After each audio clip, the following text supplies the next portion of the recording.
What are we doing here? Making a bed. Hey, buddy.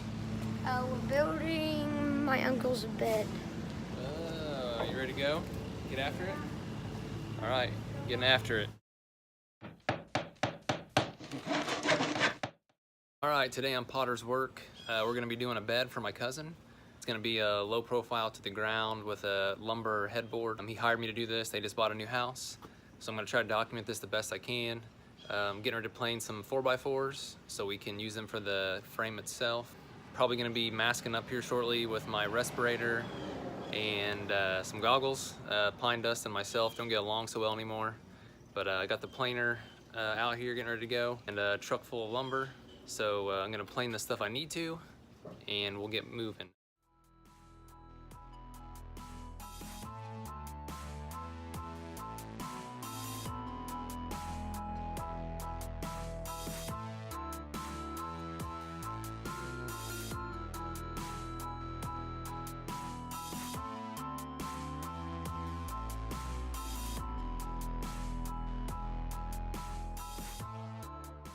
All right, I got them all planed. I just planed them enough so I don't have to sand them a whole bunch. What I'm gonna do next is gonna rip 2 sides of these on my table saw. I'm gonna be stacking 2 of these and for the chunkier look.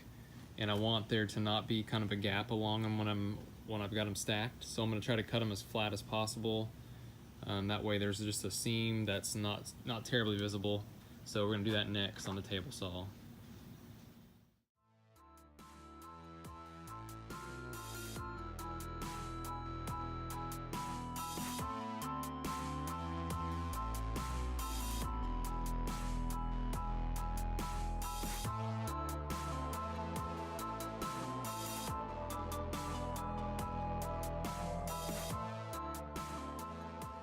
So got the wood planed, it's the next day.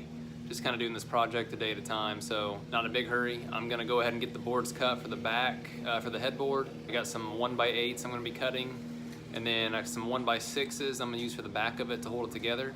I'm gonna set up the time lapse again and try not to sweat too much, so here we go.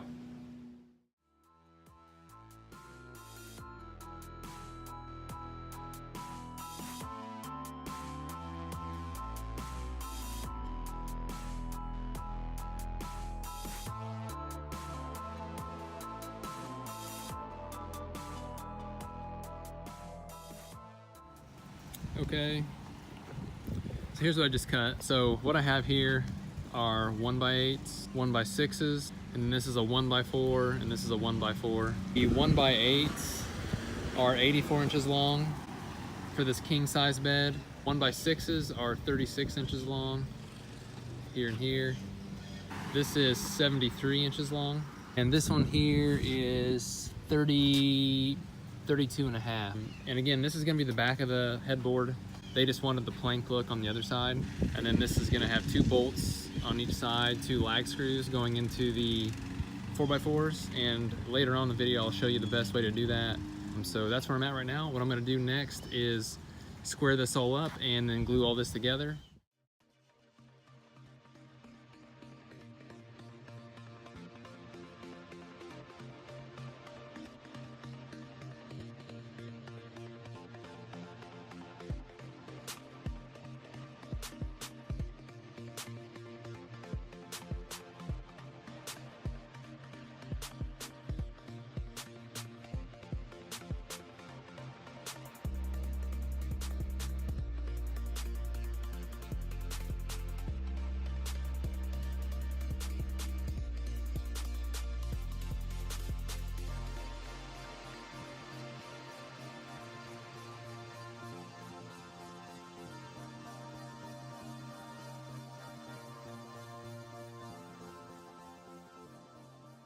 It all glued and screwed together. It's been together for about 30 minutes now with the screws in it. So the screws are really, they're there to support it, but they're there also just to wait till the glue dries. I think I'm gonna go ahead and flip it over and start sanding on it. And then I'm gonna blow it off and it should be ready for stain tomorrow. So I'm gonna do that now and try to get this knocked out before the storm hits. And just to show you real fast what I did, I just did 2 screws in each board all the way up. I use my speed square to make sure they're all even. Starting to hear a little bit of thunder here, so I'm gonna try to get with it, and then I had to make sure and get the brand on there too. That way people know who made it in the future.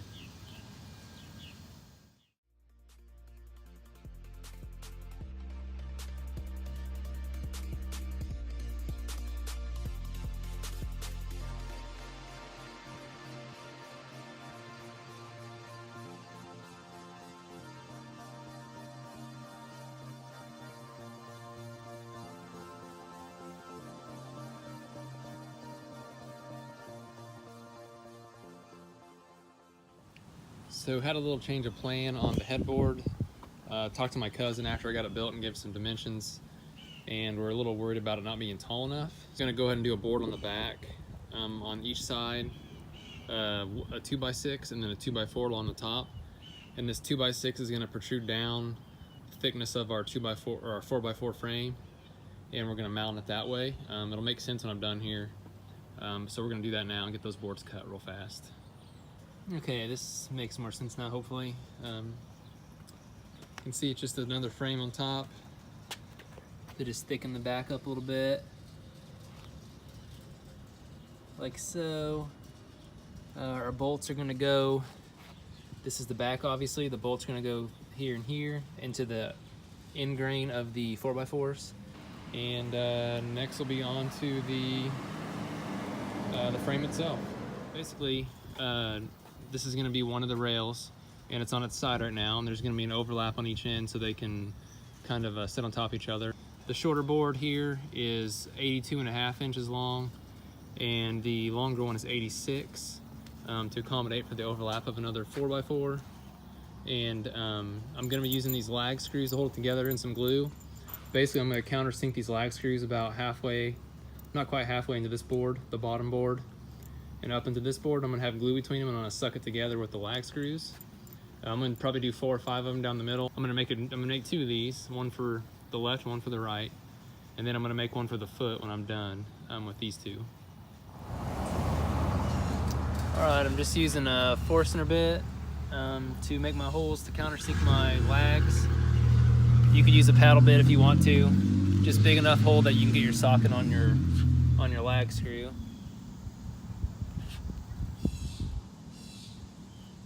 I got a mark on here of how deep I'd like to go.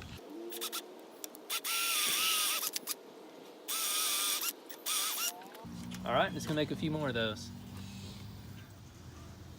All right, so there's one side. This is gonna be the, if you're staring at the bed, standing at the foot of the bed, this is gonna be the right side beam.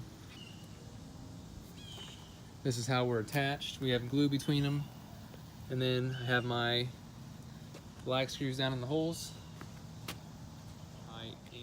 And then obviously these still need to be sanded, so they'll look a little bit cleaner when we're done here. You could use longer lag screws also, so you don't have to make such a deep pocket to pull these together. But I was just using some ones I had on hand from another project and was just trying to be frugal. So we'll get going on the rest of them here. Okay, so now that we have the whole frame flipped over, I have some blocks under it to kind of hold it off the ground. You can see all my holes in the bottom where my lag screws are holding the pieces together. We're going to run a Forstner bit down from the bottom up into the top board here. This board we're not going to go all the way through. We are going to go all the way through this board though from the bottom. And we're going to use an 1 1/4 Forstner bit. You could use an inch if you have an 1 1/4 paddle bit or any other kind of bit basically to make your hole. You could also just do, if you wanted, just a lag screw or a full bolt through here, however you like to connect these. I just want to do like a peg design so it's kind of simple and it's hidden. So we're going to do the 1 1/4 Forstner bit all the way through this board, and then I'm not going to be able to get all the way into the next board, so I'm going to lift it up afterwards, and then I'm going to go about halfway into this board with the Forstner bit, and that way my peg will insert into the top board when they're overlapped. This one's going to be glued, this one won't be, so it can come apart. And I'm going to use the 1 1/4 dowel rod there, so we're going to do that now.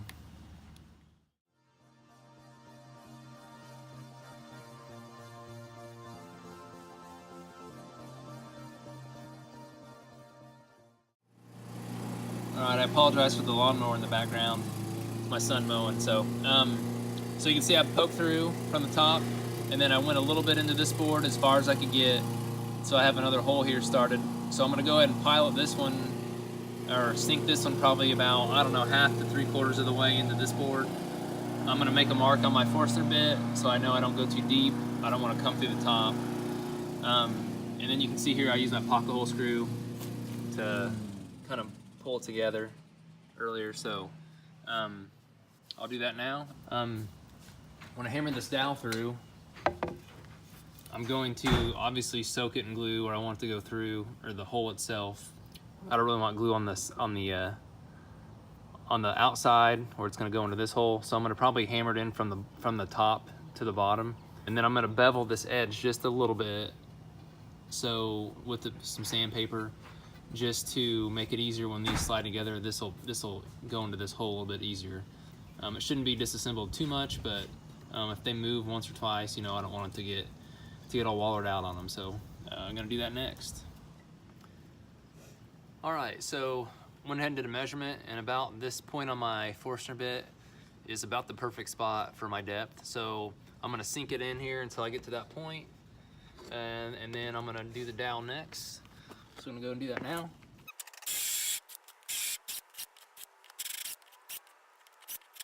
All right, it looks pretty good there. So we got nice depth. We didn't go all the way through. You could optionally go all the way through if you wanted. Just make sure you got a piece of wood clamped to the bottom of this if you're gonna use a Forstner bit, because it'll blow out the bottom of your wood. Leave it looking really jagged and nasty. So, but this looks pretty good right now. So we'll go and get our dowel cut and see how it fits together. Okay, I got my dowel cut. I cut it about 1/4 inch shorter than the depth of my hole all the way through. Went ahead and took a sander and just kind of beveled the edge a little bit, just to make sure it's easy to start in the hole. So I'm just gonna take this piece, we're gonna flip it over, like so, and we're going to put a little glue in the hole and on the dowel rod. So now I'm gonna take the dowel, and you're gonna make sure you do not hit the actual end with a hammer. Use a block of wood, something on top of it to make sure that you don't damage the end of the wood. Just check periodically and make sure you're not going all the way through. And that's really close there. We got our dowel now, and that's gonna go into this hole when we flip it over. For now, we gotta let this dry, obviously. But here's what the bottom looks like now. Like so, you can see we're flush. Got some glue I'll clean up with a wet rag here in a second. But other than that, it looks pretty good. It looks like it's gonna be a good connection.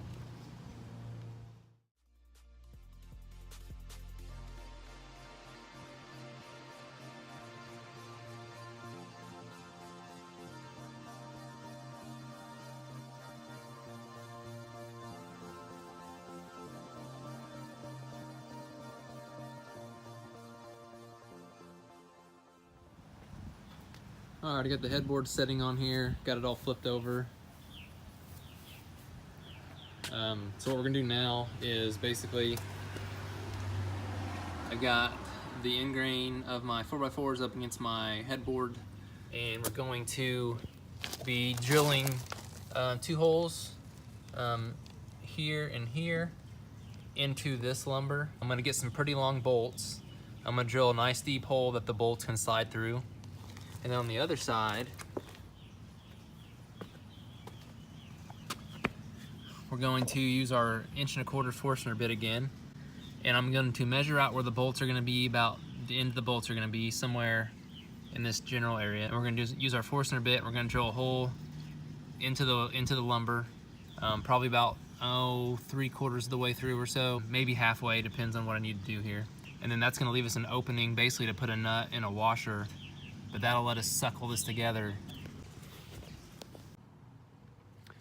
Okay, so basically this bolt's gonna go through like this. I'm gonna measure off here. This is a 3/8 inch diameter bolt. I'm gonna mark off on my bit how deep I want to be able to drill this hole. I'm going to drill probably just past the depth of this bolt a touch. Once we do that, we will measure off on the side. It'll be on the inside though, not the outside, with our Forstner bit. And I'll drill a hole into the side of this and find the hole that we drilled with this.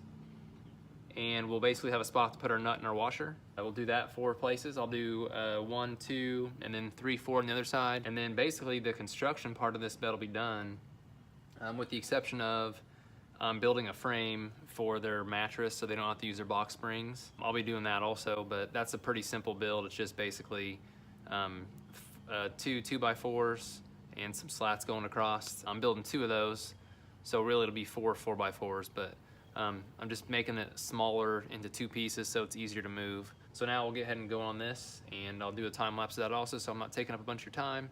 There's a little bit of a gap right here, but that's gonna suck up tight whenever we get the bolts in later. So it looks good so far. Here we go.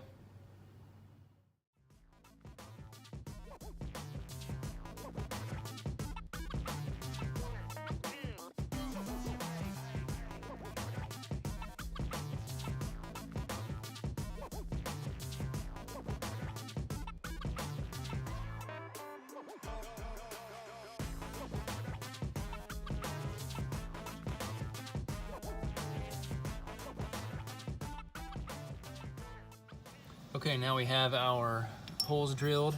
Basically what I did is took my bolt and I did it on the outside so I could get it up against the frame better. This line I got drawn here comes to about the center of the threads.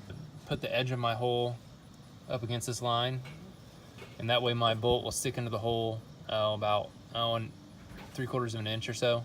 Once we get that done, I'll stick the bolt through here real quick and make sure we have enough depth. Also, to make sure you don't bore all the way through with your Forstner bit. Just go a little ways and check and see if you see your hole coming in yet.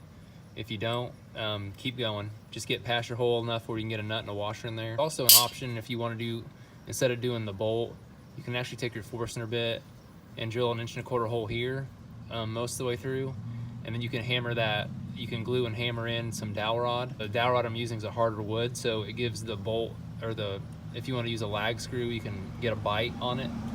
Since a lag screw is really not good for going into the end grain, that kind of lets you cheat, and you have some actual hardwood and some with a cross grain where you can actually go right into it with your lag screw. But we're not doing that here because I want to make it to where it's easy to disassemble multiple times and it's not going to get loose every time. But if you're going to just put it together once or twice, that dowel rod trick would work really well too. So.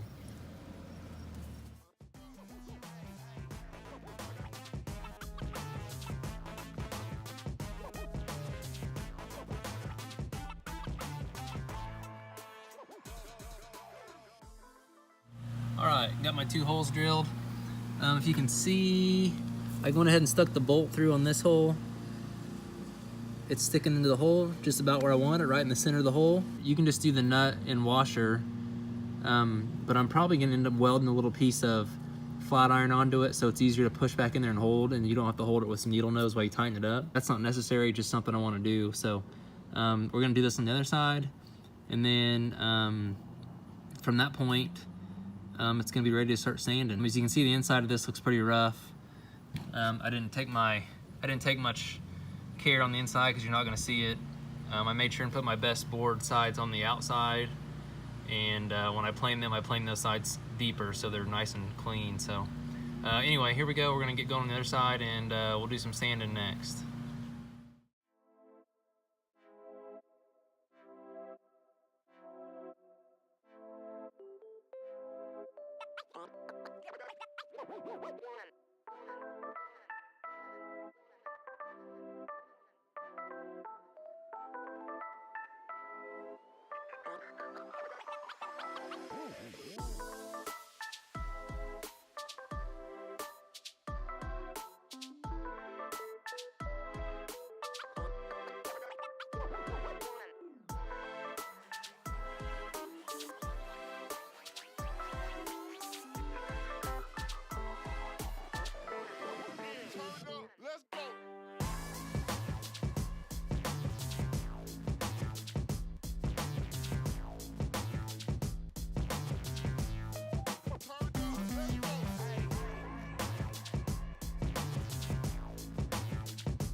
All right, it's kind of hot in the garage again, so I'm doing the poly coats right now. I'm gonna pick up some video here. Basically what I'm doing is a wipe-on poly. Pretty easy to get a hold of usually at the hardware store. This is just an oil-based satin wipe-on poly. I like to use it because it goes on easy, really foolproof. You just have to do a few more coats than you would with a normal poly. I'm gonna do 3 coats and I'm gonna sand with steel wool in between each coat. Wait till it's dry, nice and set up, and then basically take steel wool and just kind of lightly buff it between each coat so it's nice and glass smooth. I will say that you need to make sure you wear a respirator, something like that when you're doing the poly. It can be pretty fuming unless you're outside. If you're outside, it's probably fine. So I'm gonna go ahead and get on that here and I'll kind of show you how I'm doing it. Okay, you can see I've done a couple of the boards already. So basically what I like to do is take the poly, and since it's such a big area that we're doing here, get your rag folded in, to a nice manageable size. Get a nice lint-free rag too, so you don't have a bunch of lint on your surface when you're done. Big areas like this, you can either dump it right on your rag. I like to do this. I like to just pour a little bit out on there and then just spread it on down the wood. Get a nice thick coat there. Just make sure you don't have any puddles. Like I said, pretty easy to work with. And just work your way down. Try to keep your can closer to the surface if you pour. I'm kind of dripping, so make sure you clean up any drips. And then continue this on the whole surface. If it's your first time using poly, this is the way to go for sure. And it lays down really nice. So I'm gonna go ahead and finish this up.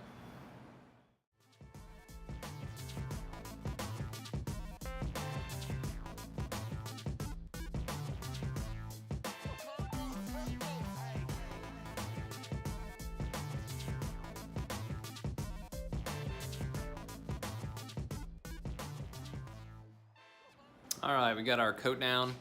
I'm gonna continue to do the rest of the stuff out here in the park or in the driveway. I'm not gonna really cover doing all 3 coats because I want the video to be a little shorter. I'm gonna, like I said, do 3 coats in between each coat. Wait till it's dry to the touch, nice and dry. And you can take some steel wool and just lightly, very lightly, just buff the surface and you'll know it'll feel like glass, it'll be smooth. Take a towel, a wet towel or a damp towel, not wet, or a blower, whatever you want to do, air compressor, and just clean the surface off really good and do your next coat. On the final coat, you do the same thing. You'll just take your steel wool and lightly buff it and take a nice damp rag, clean the surface. It should feel really smooth. If you really want to keep a satin look, you can just do 1 coat. If you're not planning on putting anything on it that's wet, it's really fine to do that. If this was my bed, I would probably just do 1 coat, but since I'm building it for someone else, I'm gonna go ahead and do 3 just to make sure it's quality. And we'll do that next, and then I'll probably try to pick this back up on assembly at the house, and we'll do a final little video showing what it looks like. See you then.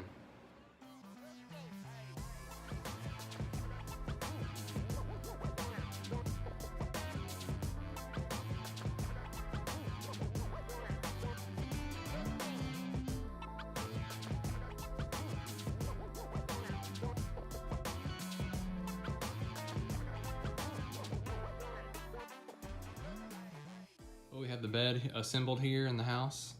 You can see I got the base in here for the mattress, and the headboard is all attached, and we're gonna put the mattress on now. Just kind of got it loosely put together here with the bed, not made or anything by as far as you can tell, and looks really good. Turned out really nice. You can see I'm gonna probably tuck the sheets in, I'm sure. I don't know what they're gonna do with it, but all done and set in the house, and job done, and on to the next one. Thanks for watching, guys.